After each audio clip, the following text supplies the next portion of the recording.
M Q M Pakistan کا کہ جو یوسیز کو بڑھایا جائے، جس کے لیے ہم نے 10-1 کا ایک لیٹر بھی لکھا تھا الیکشن ہونے سے پہلے، بلدیاتی انتخابات سے پہلے الیکشن کمیشن کو، اور جس پر عمل نہیں ہوا.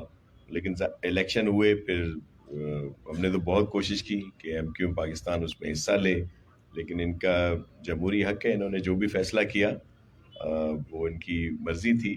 تو اسی پہ جو یوسیز ہیں جن کو بڑھانا ہے، اس کے لیے آج بھی مشاورت ہوئی، اور اس کے لیے ہم ان علاقوں میں جہاں پہ 52 یا 56 نمبرز کی بات ہو رہی ہے، تو ان کو ضرور ہم کنسیڈر بھی کر رہے ہیں. بلکہ جیسے ابھی سینسز بھی ہوں گے، مزید زیادہ یوسیز بڑھیں گی، لیکن فی الحال جو انہوں نے کہی ہیں ان پہ جو ہے وہ لیٹر لکھ دیا جائے گا.